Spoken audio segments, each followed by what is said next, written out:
Sama ya, kalau keinginan mereka itu untuk saya dimintai sebagai orang yang bagaimana mengislahkan, mendamaikan ya dengan tulus, dengan ikhlas, saya sangat bersedia tentu, karena untuk mendamaikan itu kan perintah agama, apalagi saya juga terlibat dulu waktu pendiriannya, bahkan ketua Dewan Syuro pertama saya sebelum Gus Dur, tentu saya punya. Tapi kalau hanya untuk nyari peluru untuk menghantam yang satu, hanya minta dari saya tapi untuk digunakan peluru untuk menghantam yang lain, saya tidak bersedia. Kalau itu kan namanya saya memberi peluru-peluru untuk tambah konfliknya.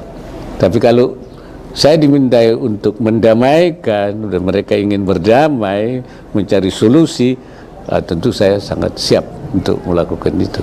Saya kira itu. Yang kedua, ini sebenarnya Menteri Agama tidak boleh asal coret-coret begitu saja.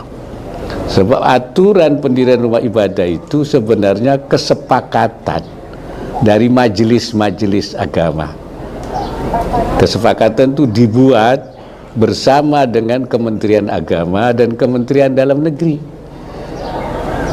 Jadi prosesnya tidak begitu saja terjadi.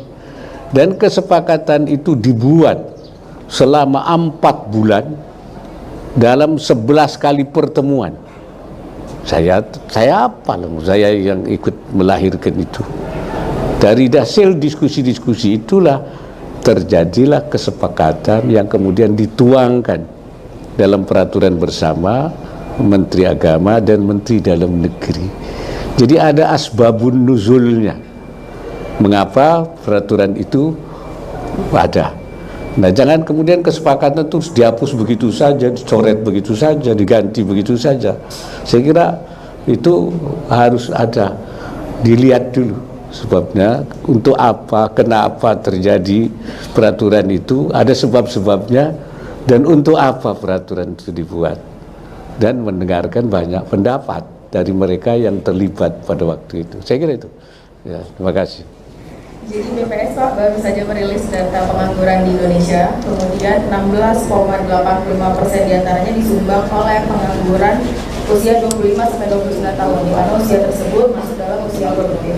Download Tribun X sekarang, menghadirkan lokal menjadi Indonesia.